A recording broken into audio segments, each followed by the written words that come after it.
ఆయన కృపలో భద్రపరిచి బలపరిచి దీవించి ఆశీర్వదించి ఈ దినాన ఆయన సన్నిధిలో దివ్యమైన సత్య వేద వాక్కుతో మనతో నాతో మాట్లాడినట్లు ఆయన కృప మనకు దయచేయనట్లు ఈ దినం ఆయన మనతో మాట్లాడబోతున్న ప్రతి మాటను గ్రహించి మన జీవితాలకు అనువాదించుకొని జీవించడానికి ఇష్టపడదాం.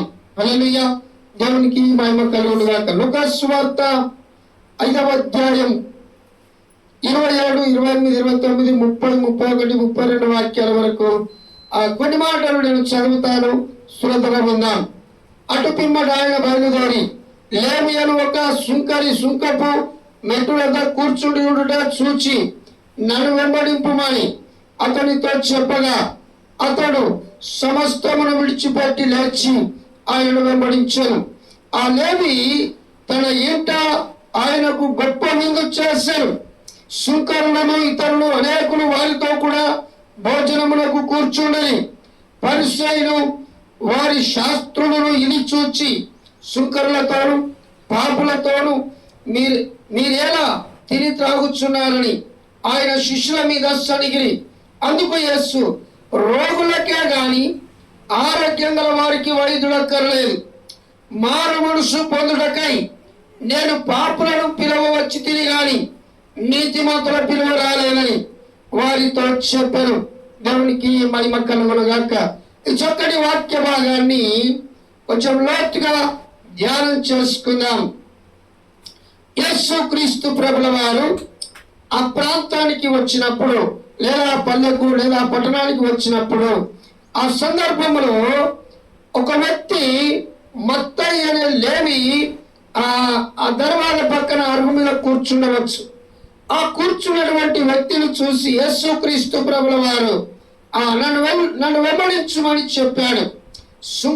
సుంకపు మెట్టునొద్ద అనగా ఆ తంతల మీద లేదా కసిరికాడ కావచ్చు, లేదా ఇంటికాడ కావచ్చు, లేదా ఊరు గవిని వద్ద కావచ్చు, ఏదో ఒక చోట కూర్చొని ఆ మెట్ల మీద కూర్చొని బాధపడుతూ ఉన్నాడు, ఏడుస్తూ ఉన్నాడు, చింతిస్తూ ఉన్నాడు. ఏంటి నా బ్రతికిలాగా అయిపోయింది అనుకుంటూ ఉన్నాడు.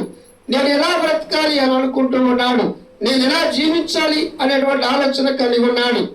ఆ ఆలోచన కలిగి ఉన్న వ్యక్తి బహుశా ఇక నాకు ఇది చివరి దినం, ఇక నేను బ్రతికి ఉండుట మంచిది కాదు, నేను ప్రాణహాని చేసుకొని లేదా ఆత్మహత్య చేసుకొని లేదా ఉరి వేసుకొని లేదా దేని కిందైనా పడి చావటం మంచిది, బ్రతకడం మంచిది కాదనుకొని చింతిస్తూ రోధిస్తూ వేదన పడుతూ బాధపడుతూ కన్నింటి పర్యంతమై చింతాక్రాంతుడై ఆ మెట్టు వద్ద కూర్చుని ఉండుట చూచాడు. ఎప్పుడైతే ఆ వ్యక్తి కూర్చున్నాడో బహుశా యేసుక్రీస్తు ప్రభుల వారు ఆ వ్యక్తిని రక్షించడానికి, ఆ వ్యక్తిని బ్రతికించడానికి, ఆ వ్యక్తికి మంచి బ్రతుకులు ఇవ్వడానికి, ఇటు గొప్ప రక్షణ వ్యక్తికి కలిగించడానికే ఆ మార్గమున వచ్చి ఉండవచ్చు. దేవునికి మహిమ కలుగునుగాక. ఎందుకంటే ఆయన దేవుడు గనుక ఆయన సమస్తం ఎరిగినటువంటి వాడు.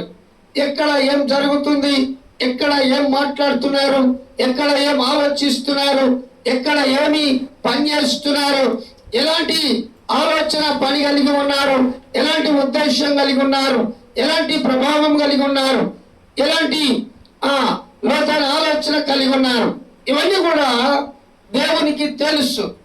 కనుక ఈ వ్యక్తి ఆ దుఃఖంతో వేదనతో బాధతో ఆ మెట్ల మీద కూర్చొని ఉన్నప్పుడు ఇక నా బ్రతికింతే, ఇక నాలో నాకెవరున్నారు, నేను బ్రతికేది ఎవరి కోసం, ఎందుకు బ్రతకాలి, ఈ బ్రతుకు నాకేంటికి, ఈ బ్రతుకును చాలించాలి అనుకున్నాడు.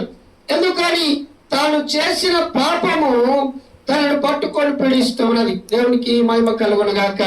ఈ లోకంలో చాలా మంది తన ఇష్టానుసారంగా జీవించి తప్పు మీద తప్పు, తప్పు మీద తప్పు చేసి పాపం మీద పాపము, పాపం మీద పాపం చేసి ఒకటి చేసి దాన్ని కప్పుకోవడానికి మరొకటి, దాన్ని చేసి మరొకటి, దాన్ని కాదని మరొకటి, అలా జీవితంలో ఎన్నో మోసాలు, ఎన్నో పాపాలు, ఎన్నో భ్రష్టమైన నీచ నికృష్టమైన జీవితాలు జీవించిన తర్వాత ఆ పాపము నిండిన తర్వాత లేదా అడ్డ నిండినాక తెలుస్తుంది, అడ్డ బోర్ర పడుతుంది అని చెప్పి పెద్దలు అనే మాట ప్రకారం ఎప్పుడైతే వాడి పాపములు ఎచ్చుగా నిండిపోతాయో ఆ పాపములు పట్టి పీడిస్తున్న సందర్భంలో ఇక నువ్వు బ్రతకడం వేస్తున్నావై, నువ్వు బ్రతికి ఉండకూడదు అని మనస్సాక్షి లేదా దయ్యము మాట్లాడుతుంది. మాట్లాడి నువ్వు చచ్చిపో, నువ్వు బ్రతికోవడానికైనా ఉపయోగం ఉందా, నువ్వు బ్రతికోవాలన్నా బ్రతికిస్తున్నావా, నీ బ్రతుకు వాళ్ళకన్నా మేలుకరంగా ఉందా, నువ్వు వాళ్ళకన్నా ఆశీర్వాదకరంగా ఉన్నావా, వాళ్ళకు మంచి చేసేవాడిగా ఉన్నావా, ఏంటికి నీ బ్రతుకు? ఇలాంటి బ్రతుకు బ్రతకడం కంటే ఏమైనా దాగి చనిపోవడం మంచిది అనేటువంటి ఆలోచన కలిగి అనేకులు చనిపోతూ ఉంటారు. దేవునికి మహిమ కలుగును గాక. అటువంటి ఆ ఆలోచన కలిగినటువంటి ఆ వ్యక్తిని ఆ మొత్తయి సుంకపు మెట్టునద కూర్చున్న సుంకపు గుత్తదారుడైన ఆ సుంకపు మెట్టునద కూర్చున్న ఆ లేవిని చూసి యేసు క్రీస్తు ప్రభుల వారు ఆ మార్గమున వస్తూ నన్ను వెంబడించుమని ఆ లేవిని పిలిచాడు యేసు ప్రభుల వారు. అలాగే ఈ దినం ఈ సమయంలో నన్ను కూడా పిలుస్తూ ఉన్నాడు ఆయన. నన్ను వెంబడించండి, నన్ను తెలుసుకోండి, పరిశోధించి తెలుసుకోండి. ఎవరో గన్నయ్య చెప్పాడని కాదు, పరిశోధించి పరిశీలించి నిజమేంటో సత్యమేంటో నన్ను గురించిన విషయాలేంటో తెలుసుకోండి, నేర్చుకోండి, బాగుపడండి, మంచిగా బ్రతకండి అని యేసు క్రీస్తు ప్రభుల వారు ఈ దినాన నీతో నాతో చెప్తూ ఉన్నటువంటి మాట. ఎప్పుడైతే నన్ను వెంబడించుమని లేవితో చెప్పాడో సరే ఆయన మాట విని ఆయనను వెంబడిస్తూ ఉన్నాడు. దేవునికి మహిమ కలుగును గాక. ఎప్పుడైతే ఈ లేవి మత్తయి అనే లేవి యేసు ప్రభును వెంబడిస్తున్నాడో తన బ్రతుకు మారిపోయింది, తన జీవితం మారిపోయింది, తన స్థితి మారిపోయింది, తన మొదటి రాత మారిపోయింది, తన బ్రతుకు విధానం మారిపోయింది. ఒక మంచి స్థాయికి వచ్చాడు, ఒక మంచి జీవితాన్ని కలిగి ఉన్నాడు, మంచి ఆశీర్వాదాన్ని పొందుకున్నాడు. పొందుకున్న తర్వాత తన ఇంటిలో ఒక గొప్ప విందు చేయించాడు, ఒక డిన్నర్ ఏర్పాటు చేశాడు. దైవజనుడికి ఒక డిన్నర్ ఏర్పాటు చేశాడు. అయ్యా, ఈరోజు మా ఇంటిలో ప్రార్థన, మా ఇంటిలో కృతజ్ఞత కూడిక పెట్టుకుంటున్నాం, మీరు రండి, మా ఇంటికి రండి, దైవజనుడా, దైవమా మీరు మా ఇంటికి రండి అని యేసు క్రీస్తు ప్రభుల వారిని తన ఇంటికి ఆహ్వానించి ఒక డిన్నర్, ఒక విందు ఏర్పాటు చేశాడు. ఆ విందులో అందరూ కూర్చొని తింటున్నారు. అందరూ అని అంటే మాలోళ్ళు, మాదిగోళ్ళు, తెలుగోళ్ళు, కురుమోళ్ళు, రాములు, రెడ్లు, నాయకులు, లంబడోళ్ళు అందరూ దేవుని నమ్ముకున్నారు కాబట్టి అందరూ భక్తిగా కూర్చొని తింటున్నారు. దేవునికి మహిమ కలుగును గాక. ఎప్పుడైతే యేసు క్రీస్తు ప్రభుల వారిని నమ్ముకున్న తర్వాత తమకున్న దరిద్రపు గొట్టు కులాన్ని పక్కన పెట్టి, దరిద్రపు గొట్టు స్థితిని పక్కన పెట్టి అందరూ సమానము అనేటువంటి స్థాయిని గుర్తెరిగి అందరూ కూర్చొని భోజనం చేస్తూ ఉన్నారు. ఆ విందు చేస్తూ ఉన్నప్పుడు కొందరు దుర్మార్గులు, ఒకడు బాగుపడితే ఓర్వజరులు, ఒకడు మంచిగా బతికితే ఓర్మల కలిగినటువంటి వారు, ఆ దుర్మార్గపు ఆలోచన కన్నులు గలవారి కలిగినటువంటి వారు ఏం చేస్తూ ఉన్నారు, ఏం మాట్లాడుతూ ఉన్నారు? సుంకరులతోనూ ఇతరులతోనూ అనేకులు వారితో కూడా భోజనమునకు కూర్చుండని. పరిసయ్యులు వారి శాస్త్రులను ఇది చూసి సుంకరులతోనూ పాపులతోనూ మీరేలా తిని త్రాగుచున్నారని ఆయన శిష్యులను అడిగిరి. యేసు క్రీస్తు ప్రభుల వారు వడ్ల కులంలో పుట్టాడు, విషబ్రాహ్మణి కులంలో పుట్టాడు. ఈ విషబ్రాహ్మణి కులంలో పుట్టిన యేసు క్రీస్తు ప్రభుల వారు అనేకులకు రక్షణ సువార్త అందించినప్పుడు సుంకపు గుత్తదారుడు, అధికారం కలిగినటువంటి, ఒక ఉన్నతమైన స్థితి కలిగినటువంటి, ఒక మంచి స్థాయి కలిగినటువంటి వ్యక్తి తాను చేసిన పాపము తనను పట్టు పీడించినప్పుడు, అతడు చనిపోవాలనుకున్నప్పుడు ఎవడు కూడా పలకరించలేదు. ఆ మెట్ల మీద కూర్చొని ఏడుస్తూ బాధపడుతూ ఉన్నప్పుడు అయ్యో ఏ బాధ వచ్చిందిరా నాయనా, ఏమైంది, తిన్నావా లేదా, ఏం చేస్తున్నావు, ఏంటి బాధపడుతున్నావు, ఏం జరిగింది, ఏం ఆలోచన కలిగి ఉన్నావు, అరే అన్నా నాయనా చిన్నయ్య పెద్దయ్య అన్నా అని ఎవరు కూడా అట్కాంచలేదు, మాట్లాడలేదు, పలకరించలేదు. కనీసం నీళ్ళు తాగినవా, మరి తిన్నావా, మరి అనుకున్నావా, ఏం జరిగింది, ఎందుకు బాధపడుతున్నావు అని మాట్లాడిన దిక్కు లేదు, దశ లేదు, ఎవరు కూడా మాట్లాడవు కూడా. దేవునికి స్తోత్రం. ఆ సందర్భంలో యేసు ప్రభుల వారు అతన్ని నన్ను వెంబడించమని అనగా నా దగ్గరికి రమ్మని, నా దగ్గరికి వస్తే నీకు శాంతి సమాధానం నెమ్మదినిస్తారని చెప్పి అతన్ని తీసుకెళ్ళి అతన్ని బాగు చేసి అతన్ని బ్రతికించి భూమి మీద ఒక మనిషిగా నిలబెడితే అతను దేవుని చేత ఆశీర్వదించబడి ఒక గొప్ప విందు చేయిస్తే ఆ డిన్నర్ లో, ఆ దావత్లో అందరూ కూర్చొని, ఆయన నమ్మిన బిడ్డలు అందరూ కూర్చొని భక్తిగా కూర్చొని భోజనము చేస్తూ ఉంటే కొందరి దుర్మార్గపు ఆలోచన కలిగినటువంటి వారు ఏం మాట్లాడుతున్నారు, సుంకరులతోను పాపులతోను తిని త్రాగుతూ ఉన్నారు అని బదనాం చేస్తూ ఉన్నారు. ఓర్చుకోలేకపోతున్నారు, మింగలేకపోతున్నారు, ఓర్మల కరుణ కలిగి ఆ భరించలేకపోతున్నారు. దేవునికి మహిమ కలుగును గాక. వీనికి దిక్కు లేక అలమటించి చచ్చిపోతే బాగుండేది, ఇడు బతికిపోయి, ఇడు మంచిగా అయిపోయి, ఇడు బాగుపడిపోయి, ఇడు మనకంటే గొప్పవాడైపోయి, ఇడు మనకంటే బాగుపడి మంచివాడైపోయి అని ఓర్మల కలిగినటువంటి వారు, దురాత్మ సమూహము ఆలోచన, దుర్మార్గం ఆలోచన కలిగినటువంటి వారు, నీచ నికృష్టమైనటువంటి బుద్ధి కలిగినటువంటి వారు అతన్ని చూసి ఓర్చుకోలేక ఆ రీతిగా మాట్లాడుతూ ఉన్నారు. ఎవరు వారు? పరిసయ్యులను శాస్త్రులను. పరిసయ్యులను శాస్త్రులను.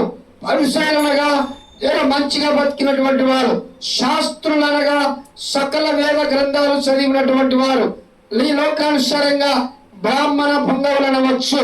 ఇటువంటి వారు ఒరే మీరు మాలమారి రథం కూర్చొని తింటారా, ఓరా మీకు చెప్పినాడు, ఈ ఈ ఈ మాలమారి దేవుణ్ణి నమ్ముకొని మాలమారి రథం కూర్చొని తింటారా అని మాట్లాడే దుర్మార్గపు ఆలోచన కలిగిన, ఆ బుద్ధి కలిగిన, నీచ నికృష్ట బుద్ధి కలిగిన మనుషులు ఇప్పటికీ ఇప్పుడు ఇక్కడ ఈ ప్రాంతంలో ఇటువంటి బుద్ధి కలిగిన వ్యక్తులు ఉన్నారు.